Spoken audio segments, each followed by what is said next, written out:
नमस्कार मित्रों, आज के इस वीडियो में एक बार फिर से आप सभी का बहुत बहुत हार्दिक स्वागत है। हम आशा करते हैं कि आप सभी स्वस्थ होंगे और आप सबकी तैयारी बहुत अच्छी तरह से चल रही होगी। मित्रों, आज के इस वीडियो में हम काव्यशास्त्र भाग 5 के अंतर्गत विगत परीक्षाओं में पूछे गए कुछ महत्वपूर्ण प्रश्नों को व्याख्यात्मक तरीके से हल करेंगे और इसके साथ ही उन्हें ट्रिक की सहायता से याद करने का भी प्रयास करेंगे। तो जैसा कि स्क्रीन पर आप देख पा रहे हैं, प्रश्न संख्या 201 कि हिंदी साहित्य का आदिकाल हिंदी का एक इतिहास ग्रंथ है, इस ग्रंथ के रचनाकार का नाम है। तो कहने का आशय यही है कि हिंदी साहित्य का आदिकाल इतिहास किसने लिखा है। विकल्प ए की बात करें तो ये रामचंद्र शुक्ल ने लिखा। विकल्प बी नलिन बिलोचन शर्मा जी ने लिखा। विकल्प सी बता रहे हैं हजारी प्रसाद द्विवेदी जी ने लिखा, या फिर विकल्प डी रामविलास शर्मा जी ने लिखा है। तो बिल्कुल आप सही समझ रहे हैं कि आदि हजारी जब हम लोग गिनती करते हैं 1 2 3 4 5 6 7 आदि हजार, है ना। तो आदिकाल किसने लिखा? बिल्कुल विकल्प सी Hazari Prasad Dwivedi is right answer. प्रश्न संख्या 202 है कि आचार्य वामन ने काव्य हेतु के स्थान पर किस शब्द का व्यवहार किया है।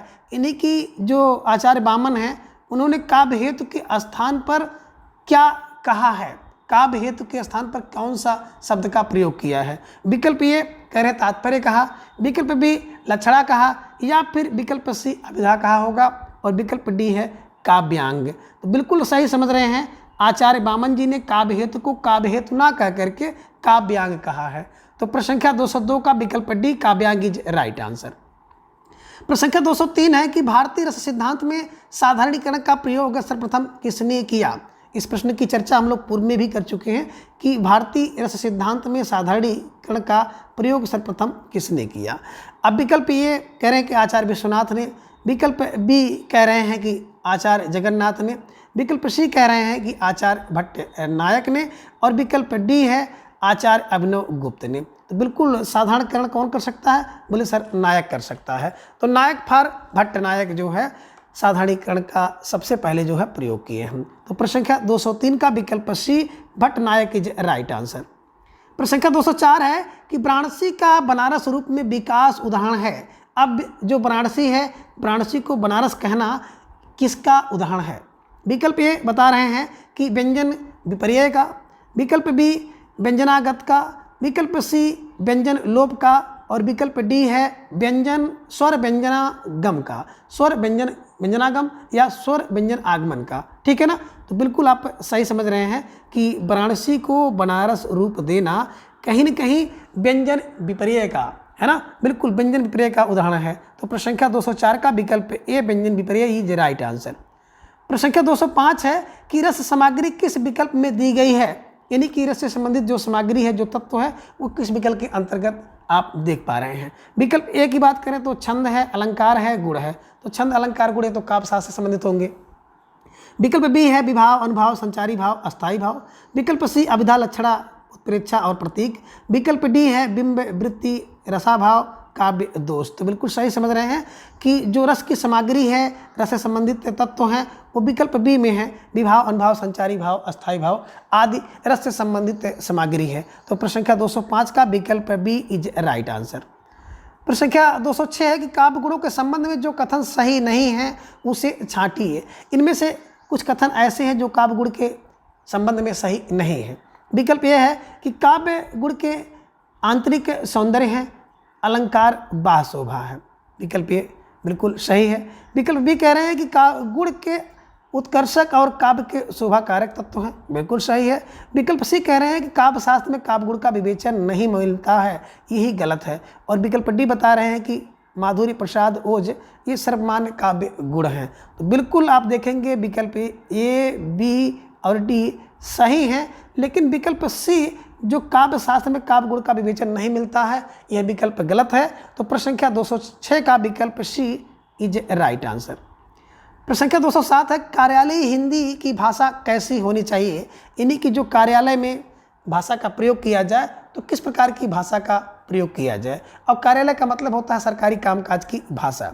विकल्प ये कह रहे हैं कि अभिधात्मक हो, विकल्प बी कह रहे हैं लक्षणा से युक्त हो, विकल्प सी कह रहे हैं व्यंजनात्मक हो, या फिर विकल्प डी है अभिधा लक्षणा मिश्रित हो। तो बिल्कुल आप सही समझ रहे हैं कि जो कार्यालय की भाषा हो अभिधात्मक हो, अभिधा अभिधा अभिधा, है ना, यानी कि जैसा कहा जाए उसका अर्थ उसी प्रकार से लिया जाए, जो आप कहना चाह रहे हैं वो समझने वाला वही समझे।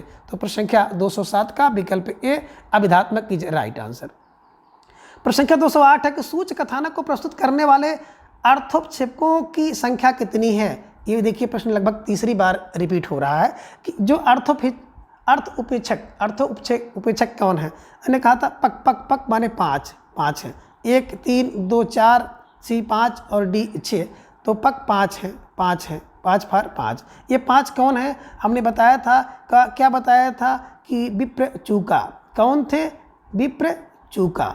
अब बी से विस्कंभक, प्र से प्रवेशक, चू से चूलिका और का से होगा अंकास और आका अवतार। ठीक है, इसे दिमाग में आप बैठा लीजिएगा कि जो सूच कथानक को प्रस्तुत करने वाले अर्थोपेक्षक हैं इनकी संख्या 5 होती है और इनका ट्रिक है विप्र चूका।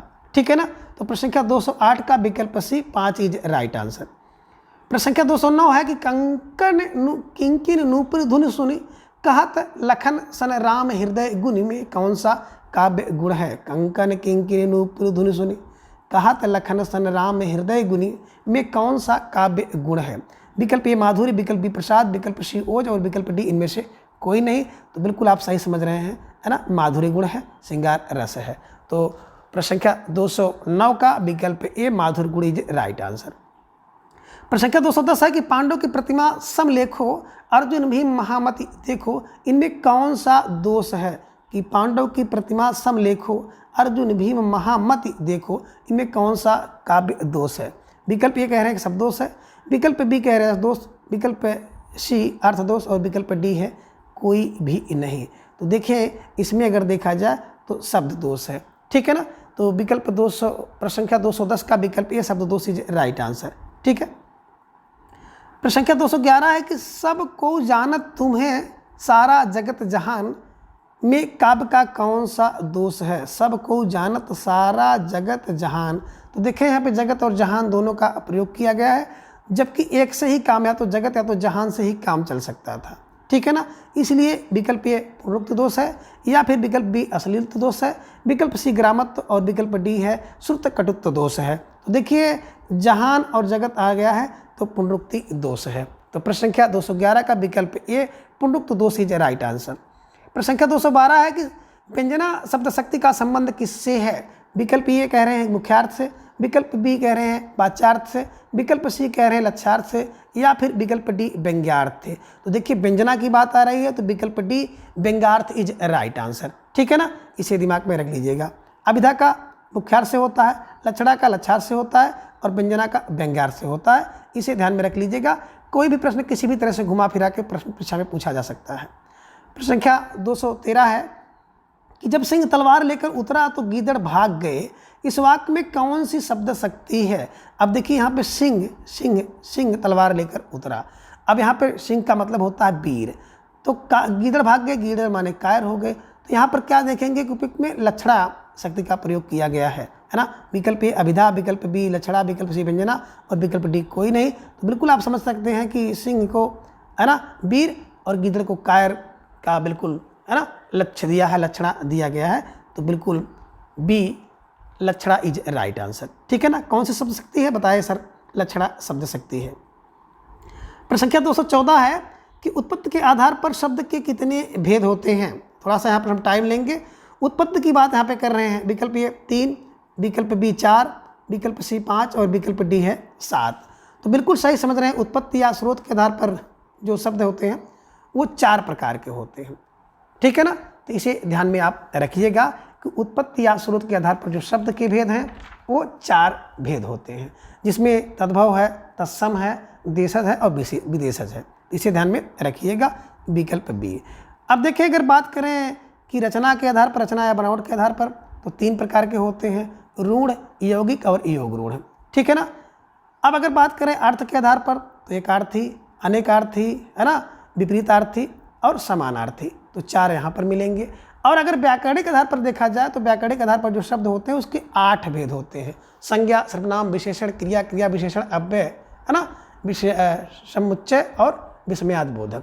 तो ये 8 जो है व्याकरण के आधार पर हो गए, रचना के आधार पर 3 हो गए, उत्पत्ति या स्रोत के आधार पर 4 हो गए।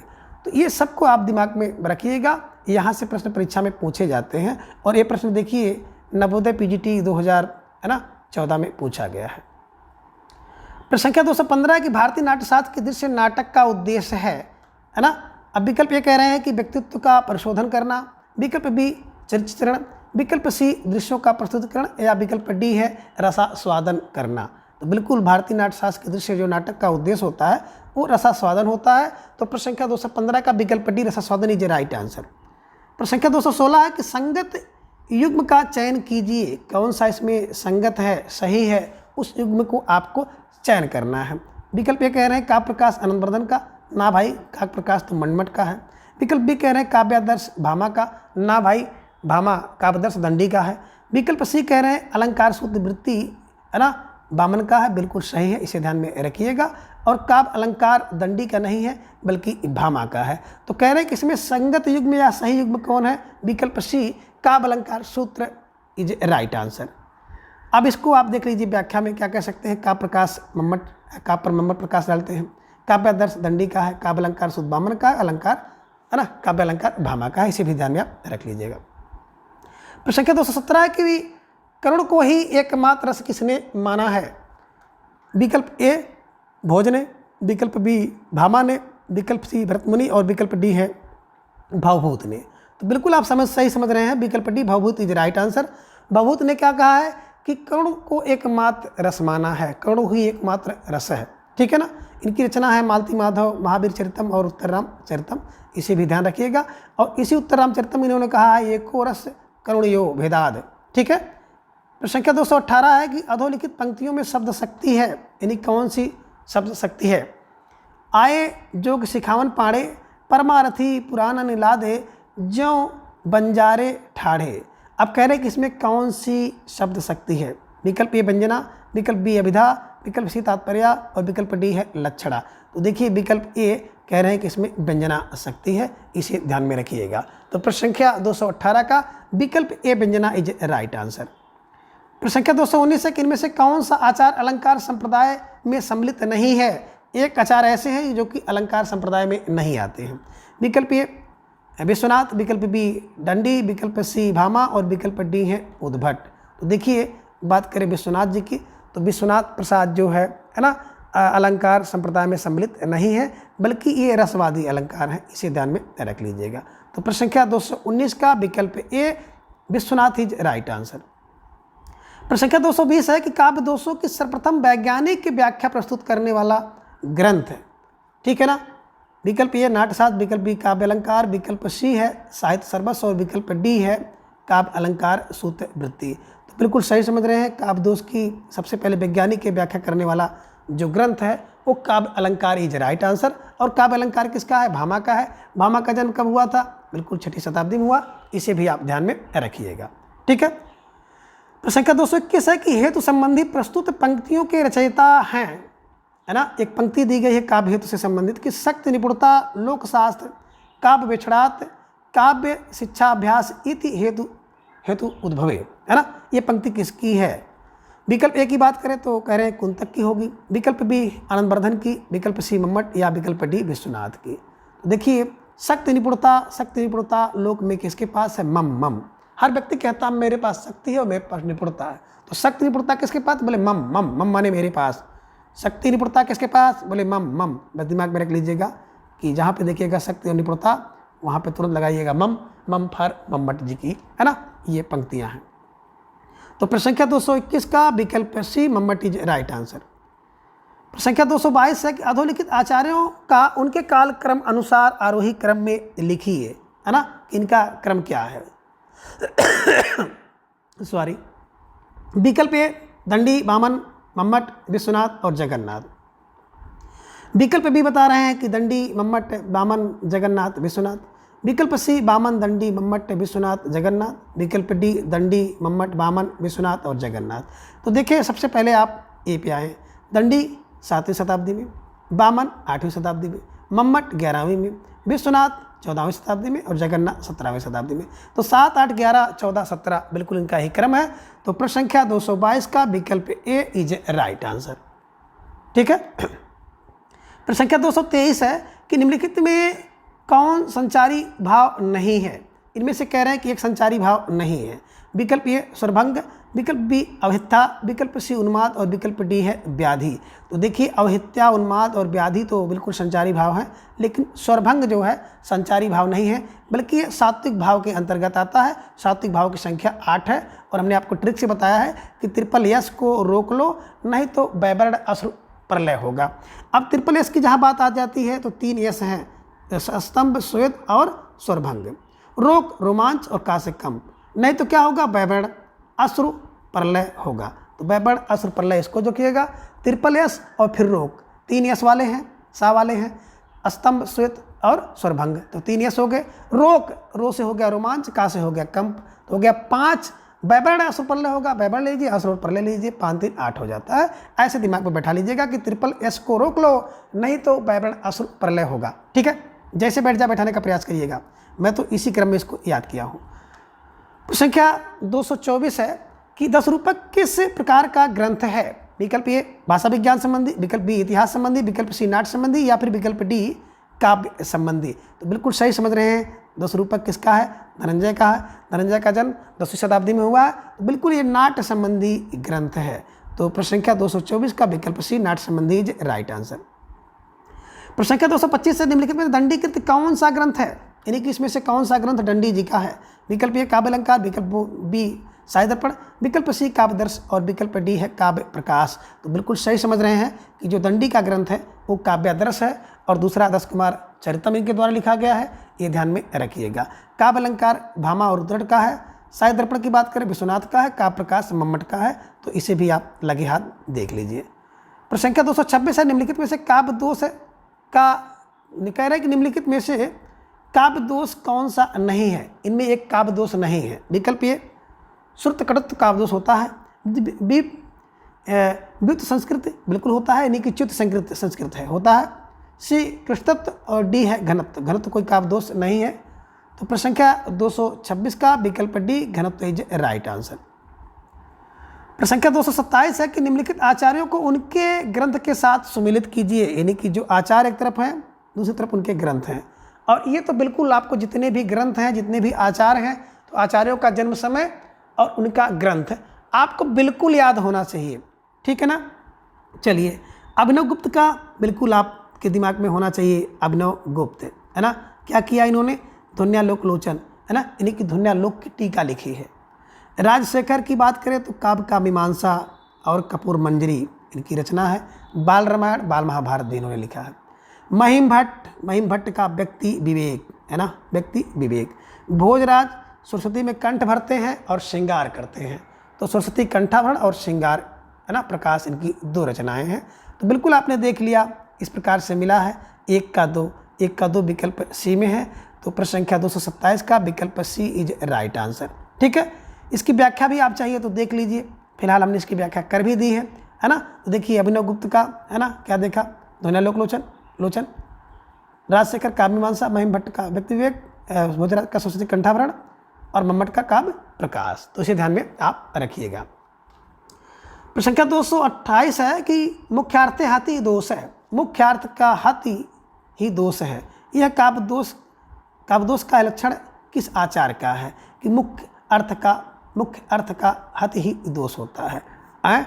विकल्प ये बता रहे हैं मम्मट का, विकल्प बी भरत का, विकल्प सी विश्वनाथ या फिर विकल्प डी वामन का है। तो मुख्य अर्थ हाथी, मुख्य अर्थ कौन, बोले मुख्य अर्थ का हाथ कौन करता है, बोले मम। मुख्य अर्थ हाथी कौन करेगा, बोले मैं। मुख्य अर्थ का हाथ दोष है, कौन माना, बोले मैं मांगता हूँ, मम फार मम्मट का है। इसे भी आप ध्यान में रख लीजिएगा। ठीक है ना। तो मम्मट का प्रकाश अभी आपने देखा, मम्मट का है ना मुख्य अर्थ हाथ आपने देखा, और मम्मट का अभी आपने देखा था शक्ति और निपुणता। तो भी ध्यान में रखिएगा कि शक्ति निपुणता किसकी है, बोले मम फार मेरी है ना। मुख्यार्थ दोष को मम फार मम्मट का है। ठीक है ना, इसे ध्यान में रखिएगा। और अभी जब ये सब हो जाएगा, परीक्षा से पूर्व एक बार जितने भी निचोड़ हैं उस निचोड़ वाली वीडियो भी आपके सामने मैं लेकर आऊँगा ट्रिक से।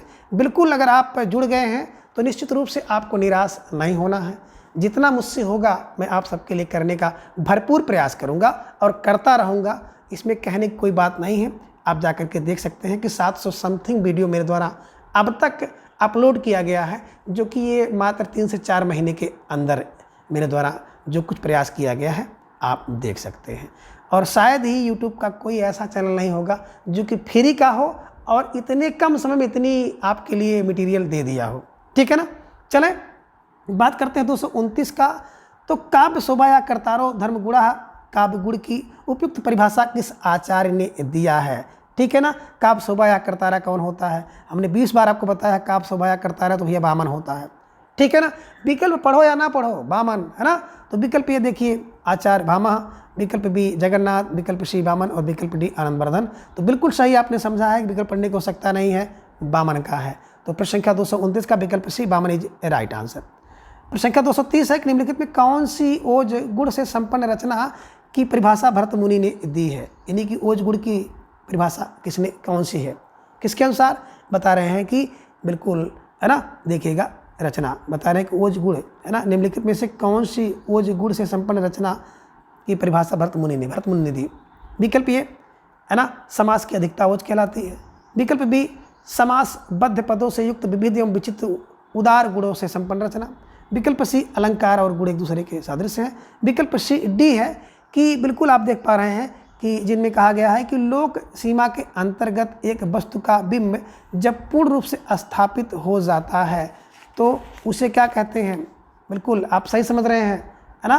कब कि जब लोक सीमा के अंतर्गत है ना, जब लोक सीमा के अंतर्गत एक वस्तु का दूसरे वस्तु के सादृश्य बन जाता है। ये भी नहीं है। तो सही कौन सा विकल्प है, बिल्कुल सही विकल्प 2 है कि समासबद्ध पदों से युक्त विविध एवं विचित्र उदार गुणों से संपन्न रचना। ठीक है ना। ये परिभाषा भरत मुनि जी ने दी है। ठीक है। तो प्रश्न संख्या 230 का विकल्प बी इज राइट आंसर। प्रश्न संख्या 231 है कि नीरवता से शिला चरण टकराता फिरता पावमान, उपयुक्त पंक्ति में कौन सा काव्य दोष है। कह रहे नीरवता से शिला चरण पर टकराता फिरता पावमान। विकल्प ये कह रहे हैं दुष्श्रवता है। विकल्प बी अप्रयुक्त है। विकल्प सी च्युत संस्कृत है या फिर विकल्प डी क्लिष्टता है। तो देखिए मित्रों, अगर बात करते हैं यहाँ पर जो एक शब्द है पावमान, तो यहाँ पे पावमान नहीं होना चाहिए था बल्कि यहाँ पर पवन होना चाहिए था। इस कारण से अगर देखा जाए तो इसमें अप्रयुक्त दोष है, या इसे आप कह सकते हैं कि एक तरह से अप्रयुक्त दोष है। ठीक है ना। अर्थात ये अव्यवहृत दोष है। तो आप कह सकते हैं कि विकल्प बी अप्रयुक्त दोष इज राइट आंसर। तो प्रश्न संख्या 231 का विकल्प बी अप्रयुक्त इज राइट आंसर। प्रश्न संख्या 232 है कि कालक्रम के दिशा निम्नलिखित आचार्यों का सही अनुक्रम होगा कालक्रम के अनुसार। विकल्प ए वामन, कुंतक, मम्मट और विश्वनाथ। विकल्प बी विश्वनाथ, कुंतक, मम्मट और वामन। विकल्प सी कुंतक, विश्वनाथ, वामन, मम्मट और मम्मट, वामन, कुंतक और विश्वनाथ। तो बिल्कुल आप यहाँ पे सही समझ रहे हैं कि जो वामन है 8वीं शताब्दी के हैं, कुंतक 10वीं में है, मम्मट 11 में है, विश्वनाथ 14 में है। तो बिल्कुल विकल्प ए इज राइट आंसर। और इसकी व्याख्या भी आप यहाँ पर देख सकते हैं कि 8, 10, 11 और 14। ठीक है। प्रश्न संख्या 233 है कि निम्नलिखित अवधारणाओं को उनसे संबंधित आचार्यों के साथ सुमेलित कीजिए, है ना। अब एक देखिए उत्तर संरचनावाद, बिल्कुल डायरेक्ट हम लोग उसी पे चलेंगे। उत्तर कौन दे सकता है ना। तो भैया उत्तर क्या करिए, लो, उत्तर लो, है ना। उत्तर संरचना के लो, लुई फॉर लुई उत्तर है। यथार्थ क्या है ना।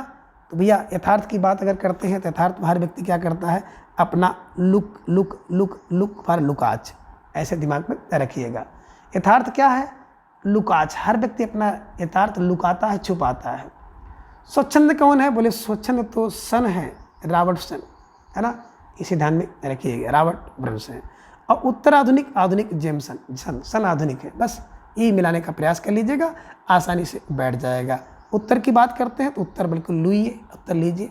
यथार्थ तो यही है भाई, लुकाच, सब लोग अपना छुपाते हैं। स्वच्छंद कौन है, स्वच्छंद तो बिल्कुल रॉबर्ट ब्रह्मस है। आधुनिक कौन है, तो आधुनिक है ना जेमसन, सन जेमसन है। तो इसको इसे मिलाने का प्रयास करिएगा। और इसमें अगर विकल्प की बात करें तो विकल्प है ना, बिल्कुल आप सही देख सकते हैं, विकल्प ए इज ए राइट आंसर। ठीक है ना, ये इज राइट आंसर। प्रश्न संख्या 234 है कि वाक्यम रसात्मक काव्यम कथन किस आचार का है। तो बिल्कुल इसके विकल्प देखने की आवश्यकता नहीं है। हमने कहा है जहाँ पे देखिएगा वाक्यम वहाँ पे देखिएगा विश्वम, ठीक है ना। वाक्यम रसात्मक काव्यम किसका है, तो बिल्कुल विकल्प ये आचार्य विश्वनाथ इज राइट आंसर, ठीक है। अब इसकी व्याख्या भी आप देख सकते हैं कि, है ना, भामा ने क्या कहा, शब्दार्थों सहित, शब्दार्थ सहित भामा है। मम्मट का तददोष, तद नहीं, मम नहीं तददोष। कुंतक का वक्रोक्त, है ना, वक्रोक्त काव्य से जीवितम, वक्र उल्टा हो जाता है कुंतक किसी के ऊपर, है ना, 10 कुंतल लूट आगे तो हो ही जाएगा। प्रसंख्या 235 है तद्दोषो शब्दार्थों सगुणवान, सगुणवान अलंकृति पुनः क्वाप। देखिए जहाँ भी देखिए तद्दोषो, मम नहीं तद, मम नहीं तद, मम नहीं तद, यानी कि मम्मट का है। तो प्रसंख्या 235 का विकल्प सी मम्मट इज राइट आंसर। इसके भी विकल्प को पढ़ने की आवश्यकता नहीं, इतने ज़्यादा बार हम लोग इसको अभ्यास कर ले रहे हैं कि इसको विकल्प पढ़ने की कोई आवश्यकता नहीं है, ठीक है। प्रसंख्या 236 है काव्य हेतु कितने प्रकार के होते हैं। बिल्कुल आप सही समझ रहे हैं, काव्य हेतु की बात जब भी आएगी विकल्प ये कह रहे हैं 5, विकल्प बी 3, विकल्प सी 8 और विकल्प डी है 2। तो बिल्कुल काव्य हेतु जो होते हैं वो 3 हैं। तो प्रसंख्या 236 का विकल्प बी 3 इज राइट आंसर। प्रसंख्या 237 है कि रीति काव्य से आत्मा किसका कथन है। अब रीति काव्य की आत्मा होगी तो यानी कि रीति का प्रवर्तक जो होगा वही कह सकता है। विकल्प ए कह रहे बामन ने कहा, विकल्प बी भट्टनायक ने कहा, विकल्प सी शंकुक या फिर विकल्प डी दांडी ने कहा। तो रीति काव्य से आत्मा रीति काव्य की आत्मा है और रीति के प्रवर्तक है बामन, तो बामन ही क्या कह सकते हैं, रीति काव्य की आत्मा है। प्रश्न संख्या 237 का विकल्प ए बामन इज राइट आंसर। प्रसंख्या 238 है कि काव्य शोभा करान धर्मान अलंकार प्रचक्षते, है ना। देखिए कई बार आ चुका काव्य शोभा धर्मान अलंकार, है ना, प्रचक्षते। इसके विकल्प को हम नहीं पढ़ेंगे, हमने बिल्कुल बताया था दंडी, जहाँ पर देखिए काव्य शोभा धर्मान अलंकार प्रचक्षते वहाँ पर दंडी होंगे। दंडी पार आचार्य दंडी जी की ये बिल्कुल उक्ति है, कथन है। तो प्रसंख्या 238 का विकल्प ए दंडी इज राइट आंसर। प्रसंख्या 239 है रमणीयार्थ प्रतिपादक है शब्द है काव्यम।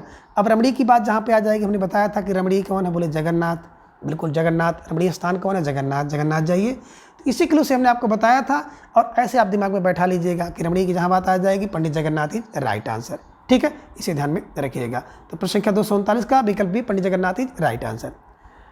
प्रसंख्या 240 है सद्य पर निवृत्ति कांता समित उपदेश जो। हमने बताया था कि सद्य कांता समित उपदेश कौन दे सकता है ना, बोले मम दे सकते, मम पारे मम्मट। विकल्प ए बामन, विकल्प बी मम्मट, विकल्प सी भरत मुनि या फिर विकल्प डी हेमचंद्र।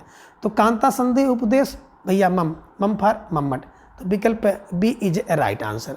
तो मम्मट को आपने देखा कि बड़े महत्व के हैं, है ना। तद दोषों की बात जहाँ पे आती तद, मम नहीं तद, ध्यान में रखिएगा। बिल्कुल आपने देखा शक्ति निपुणता की जहाँ बात आती है तहाँ पे मम आते हैं। जहाँ पर बिल्कुल आपने अभी देखा है कि, है ना, तो कहने का आशय ढेर सारी साध्य, है ना, साध्य प्रतिनिवृत्ति कांता समित उपदेश की बात जहाँ पे आती है वहाँ पे मम आते हैं, है ना, मम्मट, इसे ध्यान में आप रख लीजिएगा। और मुख्यार्थ हथ की बात जहाँ पे आती है वहाँ पर भी आपने मम्मट को देखा है। तो आई थिंक मम्मट को थोड़ा सा अलग, जो इनकी युक्तियाँ हैं, जो कथन है, अलग कर लीजिएगा और अलग करके 2-4 बार उसको बिल्कुल अभ्यास करने का प्रयास करिएगा, ठीक है ना। तो प्रसंख्या 240 का विकल्प B Mammata is right answer. प्रसंख्या 241 उत्पत्तिवाद किस आचार्य का सिद्धांत है। बिल्कुल हमने 20 बार इसको आपको बताया है कि उत्पत्ति के समय लुल लुल होता है, लुल फार भट्टलोलट इज राइट आंसर, ठीक है ना। नायक क्या करता है, भोग करता है, तो भुक्तिवाद या भोगवाद। अभिनव का अव्यक्तिवाद, शंकुक का शंका जहाँ पे होगी तहाँ अनुमान होगा अनुमतिवाद, ठीक है, इसे ध्यान में रखिएगा। तो फिलहाल प्रसंख्या 241 का विकल्प बी भट्टलोलट इज राइट आंसर। प्रसंख्या 242 है कि आचार्य आनंदवर्धन किस संप्रदाय के आचार्य माने जाते हैं। इन्हीं की आचार्य आनंदवर्धन किस संप्रदाय से संबंधित है। विकल्प ए अलंकार, विकल्प बी वक्रोक्ति, विकल्प सी ध्वनि और विकल्प डी है औचित्य। बिल्कुल सही समझ रहे हैं, विकल्प सी ध्वनि इज राइट आंसर। ध्वनि आनंद को बढ़ाती है, कई बार बताया गया, और ध्वनि आनंद को बढ़ाती है तो नई नई ध्वनि, यानी कि 9वीं शताब्दी में इनका जन्म हुआ है। अलंकार भामा करते हैं, वक्रोक्ति कुंतल 10 कुंतल किसी के ऊपर लाद दोगे तो वक्र हो जाएगा। औचित्य क्या है कि एक एक करके क्षमा कर दीजिए, क्षमेंद्र का औचित्य है, ये भी आप ध्यान में रख लीजिएगा। प्रसंख्या 243 है काव्यदर्श का रचनाकार कौन है। फिर वही घुमा फिरा करके आ गया, काव्यदर्श की रचना किसने की है। विकल्प ए, है ना, विश्वेश्वर, विकल्प बी बामन, विकल्प सी दंडी और विकल्प डी है भरत। तो बिल्कुल काव्यादर्श दंडी जी की रचना है और 10 कुमार चरितम भी इनकी रचना है, तो ध्यान में रखिएगा। प्रसंख्या 243 का विकल्प सी दंडी इज राइट आंसर। प्रसंख्या 244 है प्रकृत पैंगलम किस शास्त्र का ग्रंथ है ना। तो सबसे पहले प्रकृत पैंगलम को जानिए रचना किसकी है। प्रकृत पिंगलम की रचना है लक्ष्मीधर की, ध्यान में रखिएगा। और ग्रंथ की बात करते हैं तो बिल्कुल आप सही समझ रहे हैं, ये छंद शास्त्र के अंतर्गत आता है। तो प्रश्न संख्या 244 का विकल्प सी छंद शास्त्र इज राइट आंसर। प्रश्न संख्या 245 है कि सरस्वती कंठाभरण किस रचनाकार का ग्रंथ है ना। अभी हम लोगों ने इसको देखा था। विकल्प ए भोज, विकल्प बी वामन, विकल्प सी वामन और विकल्प डी है पतंजलि। तो देखिए सरस्वती को कंठ में भरिए कब, जब भोज में जाइए और क्या करिए, श्रृंगार पर प्रकाश करिए। तो श्रृंगार प्रकाश भोजराज की ये रचना है। इनके अलावा भामा जी की बात करें तो भामा का काव्य अलंकार है, पतंजलि जी की बात करें तो महाभाष्य है और वामन का अलंकार काव्य अलंकार सूत्र वृत्ति है। तो इन सब रचनाओं को भी आप देखिएगा कि अलंकार प्रकाश भोजराज का है, सरस्वती कंठभरण भी भोजराज का है, काव्य अलंकार वामन का, काव्य अलंकार भामा का, काव्य अलंकार सूत्रवृत्ति वामन का और महाभाष्य पतंजलि का है। तो इन सब ग्रंथों को और ग्रंथकारों को भी आप आसानी से देख लीजिएगा। इस प्रकार से आप इन सभी प्रश्नों को आसानी से याद कर सकते हैं। आज की वीडियो में बस इतना। अगली वीडियो में फिर हम 50 प्रश्नों के साथ उपस्थित होंगे। तब तक के लिए धन्यवाद, नमस्कार, बाय।